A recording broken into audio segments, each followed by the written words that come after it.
Gracias.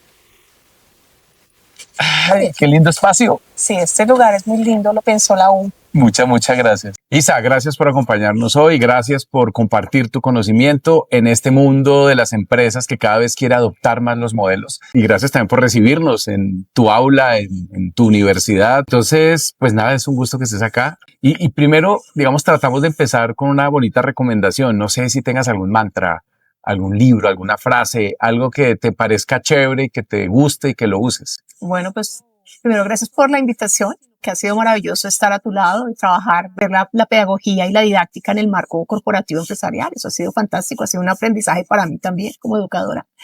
Y pues creo que una frase que siempre me ha movido es entender que lo único constante es el cambio permanente que uno vive y que en el mundo de las tecnologías pues nos reconfigura pensar la educación y la sociedad de una manera distinta, donde tenemos que evolucionar rápidamente hacia ese nuevo diálogo. Entonces creo que es muy importante, pero sin dejar de lado una gran reflexión, y es que no podemos perder lo humano, lo empático, lo afectivo, lo sensible que nos hace a prueba de robots, nos hace poderosos. En algún momento, así haciendo memoria, ¿en qué momento esta idea empezó a ser como poderosa en tu vida? Esta idea del cambio, entenderlo, como verlo. Okay. Pues creo que cuando llego a un espacio donde están las tecnologías a las que me resistía permanentemente, pero empiezo a darme cuenta que es un escenario obligatorio en el que hay que entrar, y encuentro no solo profesores, sino profesionales de otras áreas pensando en cómo pensar los problemas de la educación y de la sociedad en clave de la educación, de la pedagogía, de las formas de aprender y también de enseñar. Entro en este mundo y tengo que aprender rápidamente los temas tecnológicos, pero no los temas tecnológicos instrumentalizados, porque para eso hay muchos tutoriales, sino reflexionar un poco cómo podemos darle ese lugar a la tecnología para que, digamos, siga este diálogo del aprendizaje en clave de estas nuevas necesidades de un mundo tecnologizado y en colapso. Estábamos hablando con Carlos, el gran amigo nuestro del tema de cine, y decía que estamos en puntos de giro. Total. ¿No? Puntos de giro que nos cambian las narrativas, nos cambian las historias. Total, y por eso para mí ha sido apasionante pensar, bueno, es que he tenido la posibilidad de formar en el campo la investigación a profesionales de diversas áreas pensando ese colapso, ¿no? Y pensando cómo desde la educación en clave tecnológica pueden, digamos, aportar a bajar el impacto. Eso es lo que yo llamo en mi campo de conocimiento de lo tecnosocial, y que no es una discusión que ya está en Latinoamérica, está en Claxo, que tiene una discusión sobre la apropiación de tecnologías e interseccionalidades, y en la RIA, que es la red de investigadores en la apropiación de tecnologías, pero estas redes no están pensando en la tecnología anglosajona, que está pensando en el prototipo, ni en la tecnología europea, que está pensando en las secuencias, en los Moodle del aprendizaje o en los Canva, sino es esa tecnología latinoamericana situada, encarnada, contextualizada, que está pensando en los problemas de la brecha, los problemas de todas las injusticias sociales y el papel de las tecnologías allí. Yo tengo algunas preguntas, pero vamos fluyendo, porque me parece importante ahora que mencionas, y es importante al mundo empresarial, porque un poco el intento, como desde que nos conocemos, estamos haciendo desde aquella época de impartir clases hasta llevar experiencias que hemos hecho juntos a otros países. Y me parece interesante lo que dices de la localización, ¿no? La localización latina, ¿no? En el COVID lo que más nos dolió es que no nos podíamos abrazar, somos más kinético-afectivos y tenemos unas miradas del mundo tropicales y con unas miradas del mundo que incluso son miradas que también vuelven a los orígenes, ¿no? Y al comienzo hablabas del cambio. Yo quisiera preguntar, y la resistencia al cambio, ¿no? Que tu aproximación a las tecnologías fueron preciso con lo que te resistía.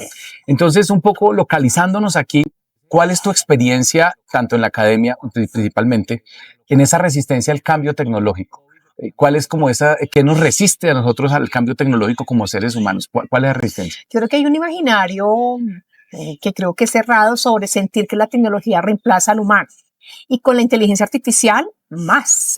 La gente entra en mayor disputa con la tecnología y siente que ellas han llegado a desplazar. Y creo que sí va a pasar. Si el humano no usa dos elementos que ahora nos reformulan, no en la enseñanza, sino en el aprendizaje. y nos reformulan el hecho de poder desarrollar los escenarios creativos. Y esto implica, reformular a la escuela en clave de que lo que hacíamos hace 300 años ya no funciona. Quiere decir que estamos enseñando a partir de producción de información, pero no generación de conocimiento. Generación de conocimiento es crear soluciones, resolver problemas, pensar casos, intervenir. La escuela no estaba situada en ese lugar, sino la escuela estaba situada en el lugar de producir información, mapas mentales, conceptuales, textos, todo es una recolección de información. Y por supuesto, si el humano se queda en ese estadio, pues la IA llegará para reemplazarlo, porque la IA genera información. ¿Qué hace el humano? Tomar decisiones con esos datos, en clave de un desafío, de un problema que quiera intervenir. Los modelos de aprendizaje para el futuro. Y esto implica pensar que ahora estamos hablando de unos escenarios importantes en el aprendizaje. Por un lado, está todo el tema del pensamiento crítico, pero el pensamiento crítico es la resolución de problemas del entorno. O sea, que la pedagogía está definida como los problemas de la sociedad y el papel de la educación en ellos. O sea, ese es el pensamiento crítico contextual.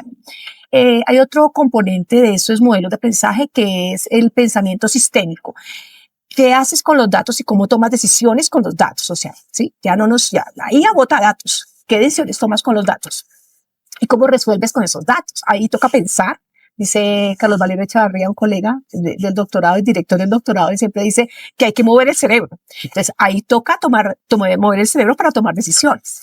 Hay una cuestión que se llama la gestión cultural, que implica por qué hablamos varios idiomas. Si hablamos varios idiomas, no ahora porque queramos ser bilingües o trilingües, sino porque el mundo está en colapso y debemos, como humanos, resolver problemas comunes y tenemos que entendernos en diversos idiomas. Esa es la razón en que ahora hablamos varios idiomas.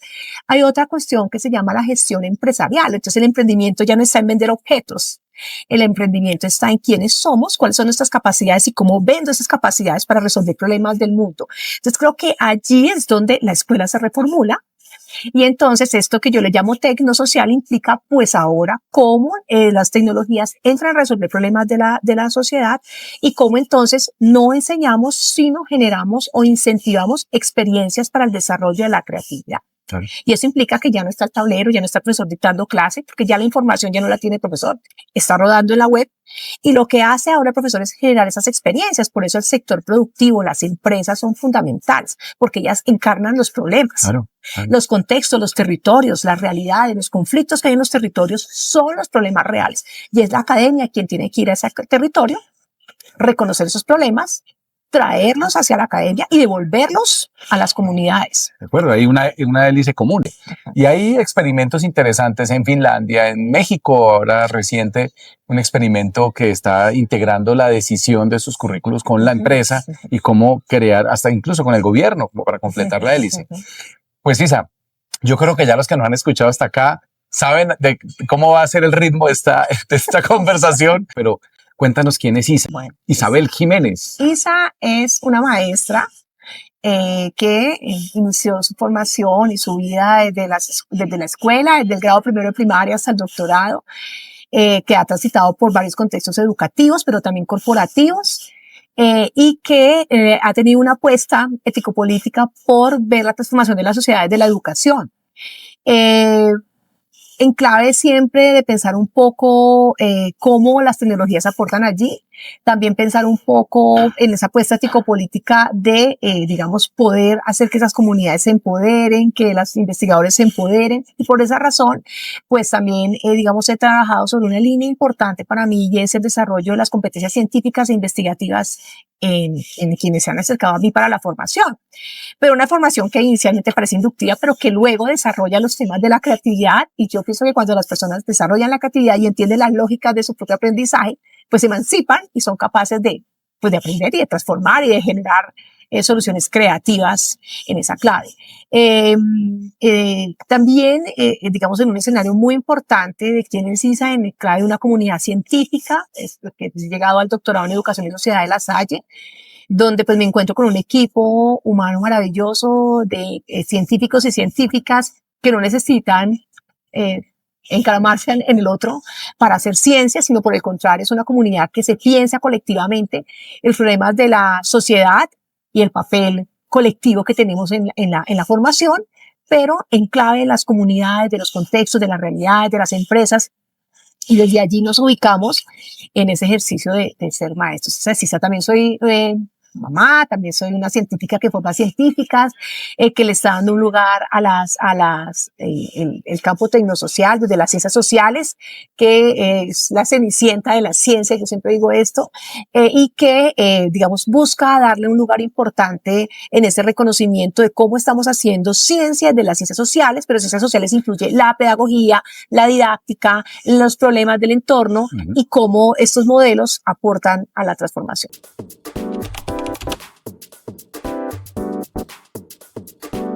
En la academia la pedagogía es ciencia, en la empresa a veces es improvisación. ¿Por qué no nos ayudas con una pequeña o breve como aproximación a la importancia en las empresas de la pedagogía? ¿Cómo ves tú eso y cómo podríamos hacer relevante la pedagogía en las organizaciones? Pues eso lo he aprendido a tu lado en Crear Media. Y lo que he logrado ir entendiendo es que aunque las empresas no declaran la pedagogía como pedagogía, tienen encarnado la comprensión de que si desde el lugar de la academia la pedagogía son los problemas de la sociedad y el papel de la educación en ella, las empresas tienen claro que tienen problemas a resolver. Y esos problemas a resolver, pues hay que pensarlos desde la clave de la formación para poderlos intervenir. Y en esa clave de la formación, pues las empresas tienen algo muy interesante y es que pues su nivel está más en pensar un poco en cómo esos problemas se resuelven desde los ejercicios experienciales. Entonces, desde los mismos hackatones, desde las mismas metodologías experienciales, van formando a su equipo humano para comprender que hay unos problemas que se resuelven, pero que tienen una impronta particular que tiene la empresa y que le genera, digamos, un lugar particular, una marca particular a la empresa, en clave de la misión y la visión que tienen esas empresas. Y desde allí, pues hay toda una intervención. Entonces, creo que las empresas, desde lo pedagógico, pues están pensando en cómo pueden enrutar esos problemas, además para posicionar las empresas, pero usan la didáctica, aunque no lo llaman así, usan la didáctica para pensar de qué manera pueden intervenir, de qué manera pueden formar al talento humano para esa intervención. Y pues por supuesto, actualmente las empresas se van posicionando y traen a la academia hacia la empresa y nos enseñan lo experiencial, nos enseñan lo adaptativo, nos enseñan entonces los hackatones. Entonces, por ejemplo, ahora muchas universidades hablan del aprendizaje, del aseguramiento del aprendizaje, por ejemplo, o hablan del aprendizaje experiencial y entonces trabajamos los hackatones, trabajamos las metodologías por proyectos, por centros de interés, por aprendizaje de servicio. Y esto implica que la universidad ya no evalúa al estudiante en cuanto sabe de información, sino evalúa al estudiante resolviendo problemas de la empresa, de la industria. Y por tal razón, pues ahora los, entre comillas, parciales o evaluaciones están en cómo están pensando, cómo prototipan este problema y cómo lo pueden resolver. Me encanta además porque claro, ahora de pronto vamos a hablar un poco de algunos modelos como el modelo de aprendizaje basado en problemas, una experiencia que tuvimos ahora en México muy, muy interesante usando este modelo con inteligencia artificial adaptativa. Y hemos contigo desarrollado temas, incluso recuerdo hace poco en Centroamérica que hicimos un proyecto para unas mujeres maravillosas que estaban como construyendo su comunidad de emprendimiento. Y de pronto quisiera escucharte cómo emerge allí el tema del aprendizaje, de la personalización. Okay. Diseñamos unos modelos, pero también hicimos unos temas de diagnósticos, rutas. Cuéntanos un poco en esa experiencia cómo estos modelos y cómo la didáctica y la pedagogía nos ayuda a personalizar el aprendizaje. Este proyecto tenía como dos lugares, ¿no? A nivel ético-político es posicionar a la mujer como una emprendedora, como una mujer que es capaz de usar su saber aquí llamamos un poco como esas pedagogías críticas, tomar ese saber que viene del contexto, de la experiencia, de su propio proyecto de vida y transitarlo hacia un emprendimiento, ¿no? Entonces ese es un lugar importante que creo que fue la apuesta de este proyecto. Pero por otro lado, el diagnóstico de qué saben, especialmente en temas de, por ejemplo, de competencias digitales, exacto, de inteligencia financiera, de inteligencia ¿cómo se llamaría esto? Relacionamiento con el cliente. Entonces creo que ellas, digamos, tienen un saber que no emerge de la academia, sino que emerge de sus escenarios de sus problemas. De sus problemas, y que más que por sobrevivir en el contexto, lo que hacen es posicionarse y decir, pues yo tengo un saber y lo puedo poner a puesta. Entonces, ese diagnóstico lo que permite ver es, pues primero que el conocimiento no venía de la academia, sino que venía de esa apuesta, de esos contextos. Y en segundo lugar, ese diagnóstico también nos permite ver pues cuánto han aprendido de esas propias experiencias y cómo la academia puede no llegar a enseñar, sino, digamos, aportar adaptativamente a esas rutas que les permita cualificar ese saber que emerge de su propia experiencia, ¿no? Sí. Y, digamos, es adaptativo porque al final, pues ellas a partir de eso que saben, se ubican en un nivel de formación y siguen una ruta que les permite cualificar a partir de lo que necesitan para que sus emprendimientos crezcan, ¿no? Entonces creo que ese es un lugar importante y eso rompe un poco con el posicionamiento de la escuela que cree que el aprendizaje es lineal, bien, y que se aprende secuencial, no, se aprende a partir de la necesidad. Y creo que eso está llevando a las universidades a mirar, pues, cómo se va a reformular esto de la formación universitaria. Claro. Hace 2 semanas estuve en La Ceja, Antioquia. en Antioquia, perdón, en Sabaneta, Antioquia. Estuvimos en un lugar que se llama Ceipa, que es una institución que tiene 55 años y que ahora se ha reformulado pensando cómo formar a los jóvenes para la industria. CEIPA, según las estadísticas antioqueñas, es una de las instituciones que tiene profesionales que son los mejores pagos de la región. Pero son los mejores pagos porque no aprenden por contenidos ni por asignaturas, sino que aprenden por certificaciones. Entonces van a la industria, resuelven un problema, lo certifican, y van avanzando hasta que se titulan, ¿no? Entonces creo que ese es el lugar y creo que ese fue el lugar que también logramos ver en este proyecto en Centroamérica allí, ¿no? Claro, además me parece interesante lo que traes porque hicimos una distinción. Primero fue un grupo interdisciplinario con el que construimos todo esto, con sesiones interesantes, con herramientas y metodologías en las que construíamos o más bien deconstruíamos esa necesidad encontrada en sus propios problemas y cómo las rutas se podían adaptar a eso. Diseñamos no por contenido, sino por competencias, que esto lo profundizaremos con Víctor en su momento.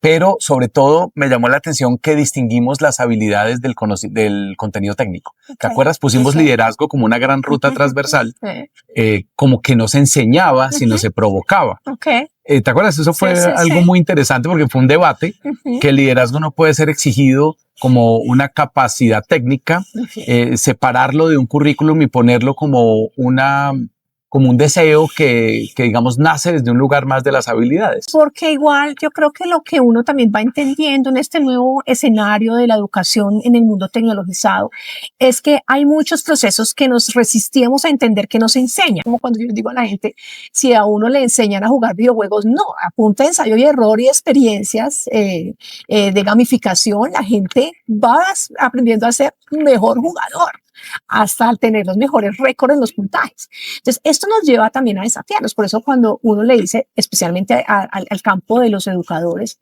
y ahora usted que va a enseñar, entonces ahora ya no enseña, sino que potencializa 2 escenarios importantes. Por un lado, la creatividad, como pasó con estas mujeres, en el campo del liderazgo, o sea, cómo logramos que ellas sigan cualificando y que no lo podemos enseñar, sino mira, sabes que lo que tú haces se llama así, y que podrías, de pronto te damos estos tips para que lo puedas potencializar.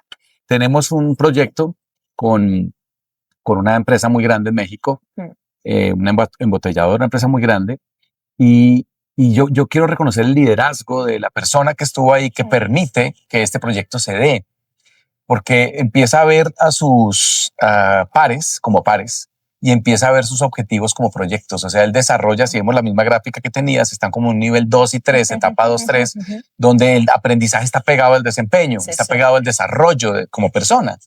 Si uno entra a una empresa, uno quiere desarrollarse, ¿no? Así piense que es solo por el sueldo. Exacto, ¿no? No buscas un desarrollo.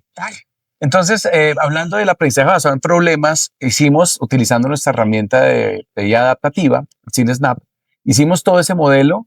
Y hablamos un poco contigo cuando lo estábamos viendo sobre el tema del aprendizaje. ¿Te acuerdas del tema de calidad? Que poníamos el video y se deconstruía en diferentes estilos de aprendizaje.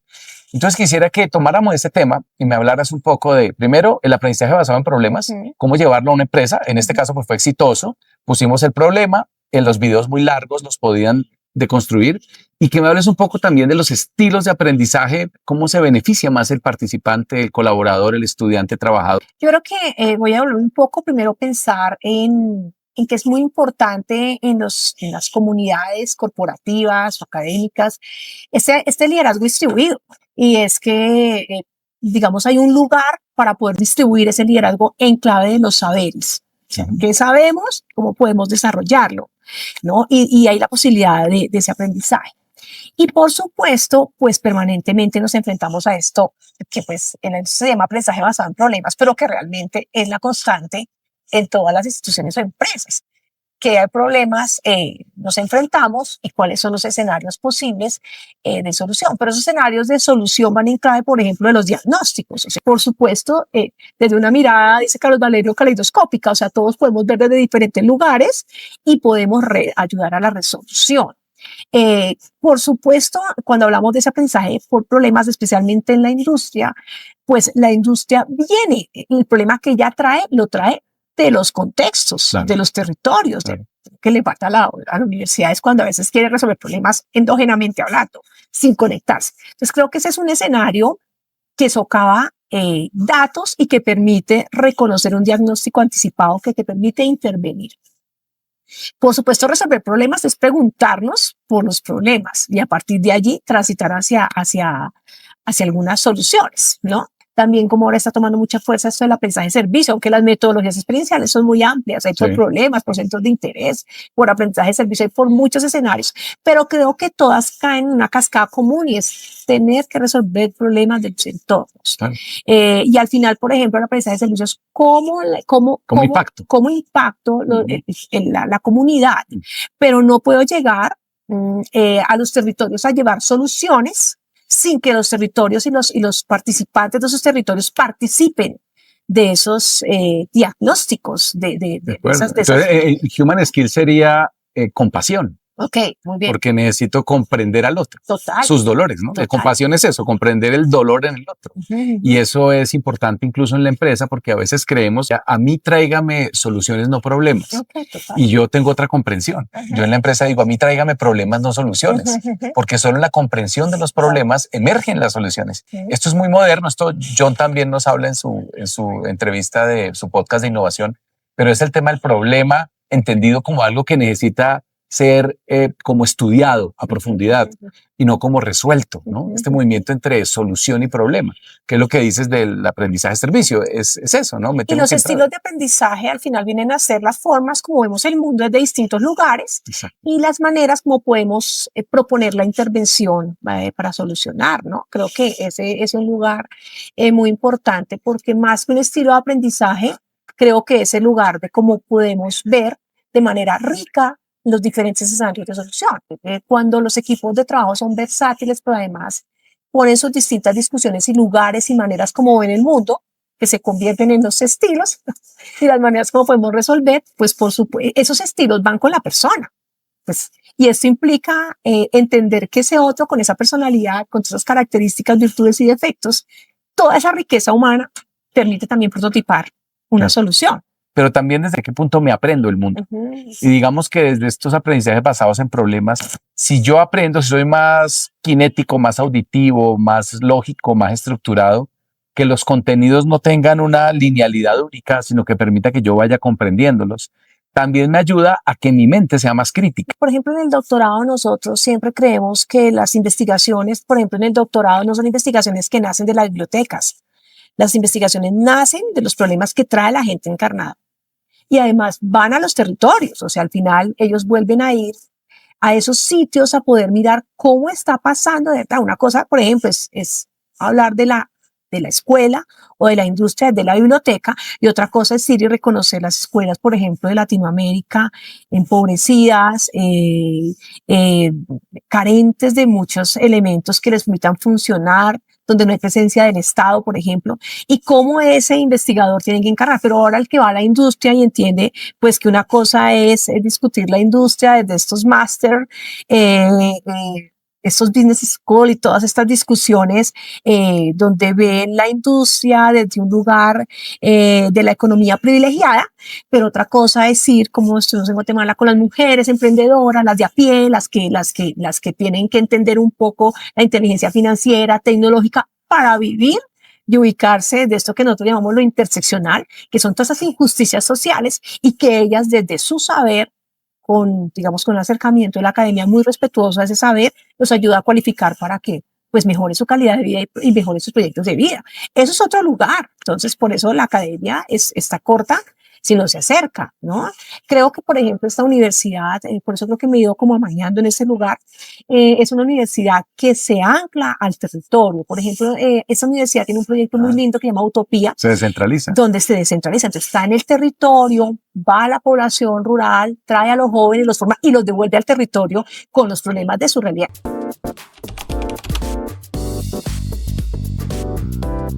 Pero también hay otras metodologías que son simples, pero a veces debaten ese siempre se hace así. Okay. ¿Qué nos puedes aportar? ¿Cómo podemos argumentar para que se pueda permitir esto en las empresas o en las universidades? Pues yo creo que el que tiene la frase siempre es así, va a desaparecer. Va a desaparecer. O sea, esos son los dinosaurios en vía de extinción. Porque bueno. Es inevitable. No, es que es dinámico.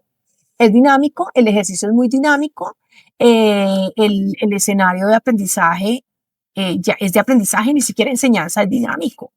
Entonces todo lo que aparentemente se hace así ya no funciona, porque desde la aparición de la propia Internet y de la web con toda la información y ahora con la inteligencia artificial que trae toda la información en una mochila, pues implica que ya todo lo que se hace así ya no se hace así, ya no funciona así. Y esto implica pues que lo que se hacía así ya está hecho, entonces ahora ¿qué me pongo a hacer? O sea, así como dice, ¿qué oficio hago? Como miedo, entonces. Sí, claro, entonces empiezo a hacer, eso implica reflexionar cuál es el nuevo oficio. Y cuando hablamos del oficio, por ejemplo, estamos pensando nada más, por ejemplo, en los diseñadores gráficos, cuando ya la IA diseña, o estamos pensando en el comunicador social, cuando la IA crea el texto escrito. Pero ahora él con eso, ¿qué hace? Y entonces yo creo que las industrias pasa lo mismo. ¿Qué tienen que hacer para captar, para resolver problemas? Y ahora a la gente le interesa es adquirir productos o servicios que mejoren su calidad de vida. Además, estamos en una sociedad, digamos, hay un libro muy interesante que se llama Centennial 2018, lo creó la Universidad Jorge Tadeo Lozano, y desde allí está muy la lógica también de quiénes son esas nuevas generaciones que reciben una generación de la IA, una generación del mundo en colapso, una generación que tiene una reformulación de la academia, pero además que, digamos, debemos verla desde otro lugar específico de cómo aprenden y qué deben aprender para poder sobrevivir en 30 años. O sea, ¿qué va a hacer de las generaciones con la IA en 20 o 30 años? ¿Y qué va a hacer la industria en ese tiempo? Si va a sobrevivir o se va a reformular para poder sobrevivir a servicios y productos que muchos ya los hará la IA. Claro. Además son generaciones de pantallas, ¿no? Pero si vamos a hablar un poco de esas nuevas tecnologías y tendencias, pues tiene que ver mucho con lo que dices, con el uso, con la forma que nos relatamos, con las pantallas. Estas generaciones de pantallas, de hecho, tienden a ser más introvertidas, pero quieren participar más. Yo tengo aquí una pregunta, Isa, y es sobre la famosa gamificación en la que llevamos años trabajando y las pedagogías, pues ese premio castigo no mucho. ¿Cómo poder hacer? Porque la gamificación nos lleva a algo interesante aparte de los motivadores, y es que yo puedo enseñar, ¿no? En la teoría del juego yo puedo enseñar, ¿no? Y es como una posibilidad. ¿Cómo hacer desde tu experiencia o tu mirada pedagógica para acercarnos más a eso, a que la gamificación, es decir, las experiencias narrativas, los motivadores nos sirvan también para enseñar en una empresa? Ok. Yo creo que todavía tenemos que alfabetizarnos mucho más en lo que implica usar la gamificación como experiencia de aprendizaje, porque siento que hay una gran confusión y creemos eso, que la gamificación es puntos, que la gamificación es juego, pero un juego como de ensayo y error, y ahí se reduce.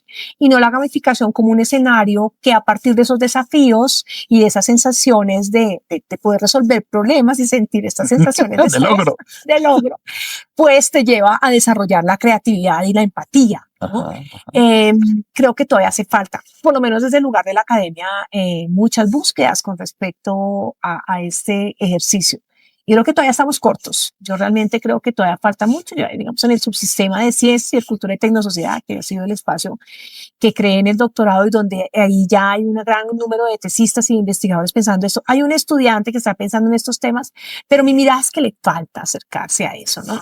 Y cuando hemos estado también en otros espacios que tienen grandes laboratorios de tecnología, como Parque Tech del Pascual Bravo, entre otros escenarios, Cata en Medellín, los laboratorios de Envigado, pues esto todavía está muy incipiente, ¿no? Y entonces falta aprenderlo de la industria. Claro. Y entonces viene la industria con algo que está moviéndose mucho en lo que nosotros hemos podido aportar bastante y es los simuladores. Ok, total. Y eso es muy interesante, ¿no? Hablemos un poquito de simuladores. Es, pues, por supuesto, espacios donde yo puedo, en diferentes variables del entorno, poner a prueba mi hacer saber, ¿no? ¿Qué opinas? ¿Cómo ves los simuladores en la industria y cómo ves los simuladores en la academia? Pues mira, en la academia, digamos, hemos tenido unos acercamientos reconociendo que, digamos, aprendemos también a partir de experiencias que simulen el mundo real. Y a partir de allí, pues Second Life y realidad aumentada han sido nuestros máximos acercamientos. Wow, sí.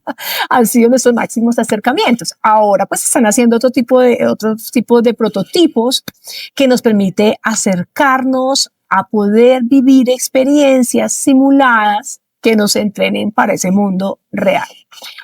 Y ese campo, eso, nosotros le llamamos a eso las tecnologías inmersivas. Esas tecnologías, también está la robótica, La virtual. La realidad virtual, ya han estado, pero especialmente Second Life, realidad virtual, han estado allí, pero digamos para el campo, estoy hablando de la academia y luego hablaré de la industria, para la academia son escenarios de alto costo. Ah, ok. ¿Por qué? Porque son escenarios, hay que sostener financieramente las islas, prototipar didácticamente esas islas para la experiencia de 5 minutos, tiene un costo muy grande. Y no sé, yo creo que todavía tenemos un cuestionamiento con respecto a esa experiencia y es después de 5 minutos tú ya consumes el aprendizaje y ya no y entras 1, 2, 3 veces y ya aprendes y ya ese recurso no funciona. Y crear un nuevo recurso implica otra inversión de muchos meses, de mucho trabajo para otros 5 minutos de experiencia. O sea, digamos que ahí ha estado la academia. Y bueno, pues eso también forma a los actores de estas empresas, a colaboradores de las empresas, para poder reconocer, digamos, el producto, el servicio de la empresa, las posibles situaciones que se puede enfrentar el cliente y cómo nosotros podemos abordar o acompañarlo. Ese ha sido como el lugar de estas tecnologías inmersivas. Y reducen los errores también. Total, absolutamente. Lo que pasa es que son muy digamos, la formación desde la academia es muy costosa. A mí me parece importante la simulación porque me provoca, como decíamos ahora, la reducción del error, me da mayor confianza y me permite crear múltiples escenarios. Por ejemplo, tenemos unos proyectos de liderazgo con unos módulos y estamos generando desde bots, simuladores donde puede ser con un entorno WhatsApp o un entorno inmersivo, resolviendo. Tenemos un proyecto también de seguridad de la información donde entran en estas gamificaciones que se llaman como escape room, a resolver unos enigmas en un entorno inmersivo. Lo inmersivo a mí me parece muy interesante, sobre todo para las nuevas generaciones, porque no tienen tanta claustrofobia tecnológica como teníamos. Nos ponemos unos cascos y nos mareamos, y yo creo que nos va a servir mucho empezar a integrar esto y a probarlo. Y lo otro que nos da la simulación, Isa, son los datos. Como tú dices, la empresa invierte porque hay un ROI, un retorno de la inversión en los simuladores que de pronto en la empresa en la universidad tiende a ser más experimental. No, y que además permite mejorar las prácticas. Nosotros llamamos como estos bancos de información que permiten, por ejemplo, mejorar las prácticas, reformar currículos, pensar en experiencias de aprendizaje más experienciales y que pues desde este lugar tiene que ver mucho también con la Learning Analytics, ¿no? Cómo tomo esos datos y cómo con ello tomo decisiones. ¿Sí? Yo, dentro de mi marco de formación tuve un enfermero, bueno, que al final dijo, no, yo me voy a otro lugar porque me interesaba mucho que él pensara la enfermería en clave de esto, de los datos y cómo tomando esos datos de las experiencias simuladas y reales, cuando hablamos, por ejemplo, la simulación no solamente está en el marco de la tecnología, sino también simulares con humanos. De acuerdo. Sí, entonces, por ejemplo, tuve esta enfermera y decía, bueno, pero ¿cómo está pasando la simulación tecnologizada, o sea, con la máquina, pero la simulación humana, cómo pasa? Y a partir de esas simulaciones experienciales, cómo se cambian las prácticas y cómo mejoraría, no sé, el servicio o cómo un enfermero podría hacer mejor su labor social y, digamos, en el marco de la salud, después de haber experimentado, pues que no está hecho solamente como una máquina para atender a un paciente como si fuera un robot, sino que debe tener una empatía por ese otro. Hace poco, por ejemplo, titulé a una estudiante, se llama Cindy Meneses, que trabajó los temas de cognición situada y simulación en el marco de la rehabilitación, pero la simulación era en un laboratorio con simulación clínica con un paciente, pues que era un robot, ¿no? Ajá. Pero esa experiencia en esa sustentación de tesis fue romper la estructura de la academia y tuvimos que ir a ver la sustentación de esa tesis atrás en no sé cómo se llama, estas cámaras donde uno los puede ver, pero ellos no lo ven a uno. Y entonces pudimos ver pues cómo dos jóvenes entraban a ver que se moría el paciente, pero tú sientes que es un paciente humano que se está muriendo, o que el paciente muera o viva a partir de la manipulación que hacen sobre esa máquina. Pero el estudiante en ese espacio de simulación olvida que lo que está ahí es un robot y lo que siente es que es un humano, que hay que salvar su vida. Y luego esta cognición situada implica no tanto qué pasó con el paciente, sino que sentiste tú, cuál fue esa emoción, esa es la cognición situada, cuál fue tu emoción cuando sentías que él estaba muriendo, porque hay que preparar a estas personas en el área de la salud a poder soportar los impactos de la muerte. Porque al final decía uno de los estudiantes, no, es que yo pensaba que si él se moría, ¿qué le iba a decir a la familia? O sea, no era tanto cómo hacer bien el procedimiento, porque para eso ya la máquina está allí, sino es cómo humanamente, empáticamente, ahora yo salgo si el paciente muere y yo salgo a decirle a la familia que murió, ¿cómo va a ser mi relación ahí? Entonces, eso es la cognición situada, es cómo emocionalmente me ubico ahí. Y esa fue, por ejemplo, la tesis de Cindy Meneses. Y a partir de allí, eso rompió un poco con, digamos, el campo de formación de ella en el sentido de que, pues en la formación en el área de la salud cada vez era menos importante pensar lo humano, lo emocional, pero ahora con los suicidios de jóvenes que están estudiando áreas de la salud, con toda esta situación de depresión que sufren este campo poblacional de formación, los tenemos que preparar, pues sí, para la parte técnica, pero más aún para la parte humana. Recuerdo que participamos, en algún momento tuve la oportunidad de acercarme a un producto para llevar unos recursos a unos territorios y la forma de hacerlo era un simulador online donde me ponía problemas como que había una lluvia interesante y se quedaban sin recursos, que de pronto perdían a alguien de la familia y tenían que elegir si invertían en una cosa u otra y todo está alrededor de la emoción. O sea, un simulador debe provocar esa emoción. También, no únicamente la parte repetitiva técnica. Me gusta mucho porque es más integral, ¿no? Claro, total. Solo para cerrar el tema de simulación, hay una parte que me gusta que hablemos y es el tema en la simulación y en general, pero en la simulación del feedback. ¿Cómo funciona la realimentación en estas simulaciones, ya sea, digamos, sincrónica o tecnológica, como quieras? Pues es que yo creo que depende del escenario de aprendizaje. Por ejemplo, hay simulaciones yo le llamo esto modelos didácticos a partir de los recursos para la enseñanza. Eso es un artículo que publicó Reino Unido, pero es el único, digamos, escenario que clasifica los modelos didácticos a partir de las tecnologías en recursos, ambientes o estrategias con tecnología, ¿no?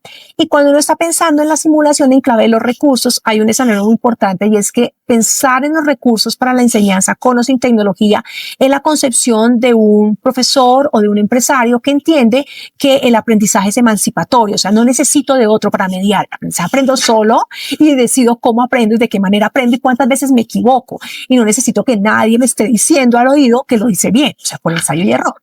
Bien, entonces digamos que ahí está el escenario, los videojuegos es el mejor ejemplo de la emancipación, ¿no? Esto viene de toda esta escuela antiautoritarista de los años 70 y no necesito que nadie me enseñe, yo aprendo solo. Entonces, ese es un lugar muy importante de la simulación. Claro, los juegos son autogestionables. Claro, entonces son autogestionables. Entonces, ¿qué implica? Pues ¿Quién me dice si lo hizo bien o mal? No, pues mi deseo de ser mejor. Excelente. Bien, ese es un lugar. Y digamos que ahí está toda la discusión de la escuela sumergida en Estados Unidos, donde pues ahí está el lugar de, pues es un constructivismo extremo donde yo aprendo cuando quiera, como quiera y de la manera que quiera. Y el videojuego es un lugar importante. Pero hay otro escenario un poco más de feedback en esto también de los recursos. Es, por ejemplo, el caso que te he puesto de Cindy con su simulación clínica y la cognición situada, donde luego de dejar a los estudiantes vivir la relación de la simulación, de intervenir un paciente que está muriendo, pues ahí sale y ella les pregunta, ¿qué sintieron? O sea, no es por qué, no tanto qué hizo con el paciente, porque la máquina misma va pitando si estás haciendo mal o bien el procedimiento, y es una cosa que te duele el estómago, nosotros sentíamos que se iba a morir el paciente, sino es afuera, ¿cómo te sientes tú? Es ese feedback de la persona, de la empatía. Pero hay otro feedback interesante y es, por ejemplo, en los recursos didácticos para la enseñanza a partir de los ambientes de aprendizaje, donde está el por casos, por problemas, por centros de interés, por servicio, donde hay una secuencia y el profesor va acompañando, crea la experiencia y acompaña la experiencia. Eso es por estrategia. O sea, es una labor muy protagónica, claro, más facilitación. Que de todas maneras, aunque en los cursos autogestionados, pues digamos al final la persona recibe una retroalimentación, pero que ha creado un humano para decirle, lo hiciste bien, lo hiciste regular, no lo hiciste tan bien.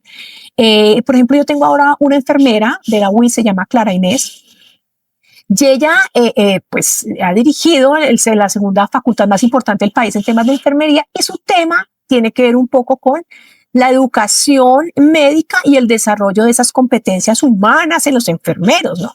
Y ella crea todo un ambiente de aprendizaje a partir de casos. Entonces hace radionovelas, hace videos, y entonces pues ella, imagínate, yo siempre digo que los del área de la salud creando la radionovela, sacando la creatividad que les ha mutilado la academia de la salud, claro, porque los enseña a ser técnicos, ¿sí? En el marco de la intervención. Entonces ella crea todos esos casos y a partir de allí los pone a pensar en cómo lo humano a partir de, además, que o sea, la tecnología está allí, pero qué pasa con esas competencias humanas, sí, ¿no? de acuerdo. Y ahí hay un feedback.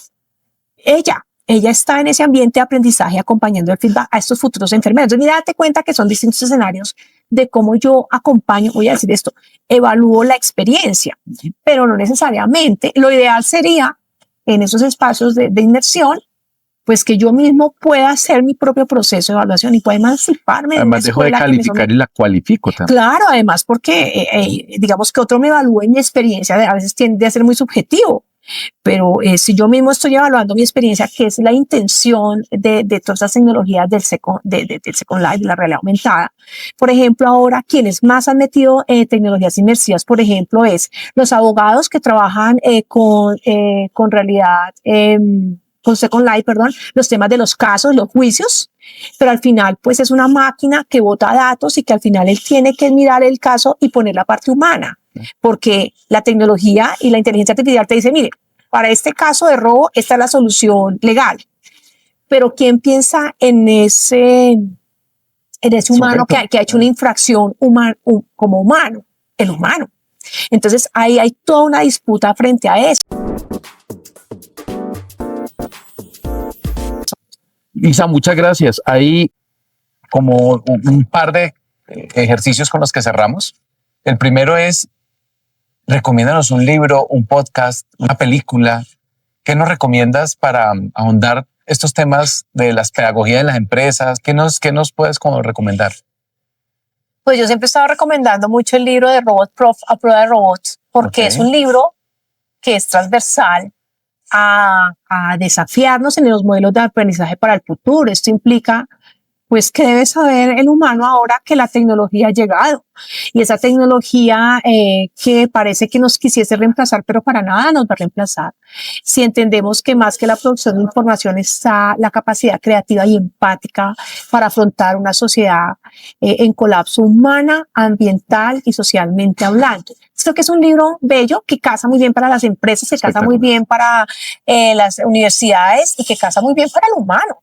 Sí, pues todo lo que he escrito de Tecnosociedad, yo creo, pero no porque lo he escrito yo, lo he escrito con otros y otros. Porque ¿sabes? Yo sí recomiendo tus libros. Ok. O sea, tus libros son extraordinarios, son muy fáciles de leer, aunque tienen un tema técnico por lo que son metodologías epistemológicas, metodologías de la investigación. Ok. Pero es un libro muy bueno. Vamos a dejar aquí las referencias. Ok, la referencia. Y pues de otro lado, estos libros que he escrito, yo he escrito varios artículos con otros y otras en lo tecnosocial, en lo cibercultural, toda esta discusión de la educación y la sociedad y el papel de las tecnologías en ella. Y he escrito con muchas y muchas. Y en el perfil de Google Académico pueden encontrar estas discusiones. Última vez tenemos 3 tarjetas: manos, corazón y cabeza. Entonces, hay una pregunta que te pedimos la respondas. Elígenos alguna de estas para... Bueno, el color de mi madre, que era el amarillo. Eso. ¿Qué idea nos cambiaría la forma de ver este tema? Sí, ¿qué idea de las que nos has dicho nos podría acercar a las pedagogías como empresarios, a meternos en todos estos mundos como docentes? Bueno, yo creo que la idea central es cómo estimulamos la creatividad. Eso yo creo que es importante. Ese es el gran desafío, porque podemos tener metodologías experienciales, podemos tener escenarios de prototipación, pero si no dejamos que se estimule la creatividad es traer este constructo de cognición, relacionamiento y contexto a los lugares y a partir de allí cómo creamos soluciones. Pero creo que son soluciones de una urgencia, de un mundo en colapso, implica cómo estamos solucionando los problemas del ambiente, los problemas, digamos, de decisiones económicas en el mundo, cómo estamos resolviendo los problemas de las brechas, de las equidades, cómo está pasando esto y cómo las empresas se ubican allí, cómo está este lugar. Porque al final también las empresas que al final solo venden productos que no llegan a las soluciones de lo humano, de las vidas de los humanos, pues también van a desaparecer. Creo que también van a desaparecer. Creo que cada vez la gente busca esto. No obstante, también hay una tendencia muy fuerte en esto de la creatividad y es, pues, cómo estamos pensando también un poco los temas de los estilos de vida. ¿Cómo estamos vendiendo estilos de vida? La gente compra un carro por estilo, por ser, por identidad. ¿Qué significa ahora la identidad? Y cómo estamos pensando eso en el marco de la creatividad. Creo que por ahí va la discusión. Creo que esa es. Gracias por tu amistad y espero sigamos construyendo juntos. Por favor, a la Universidad de La Salle, Chapinero, que tiene esta sede tan linda y que nos prestó este lugar, y al doctorado en Educación y Sociedad que ha permitido que hagamos estas locuras y sigamos transitando en la academia. Gracias a ti por invitarme y por dejarme trabajar contigo en los proyectos del sector corporativo, porque ese es otro lugar que me ha permitido cualificarme como maestra en el campo de las tecnologías y la educación. Gracias. No, un abracito. Muchas gracias, Isa.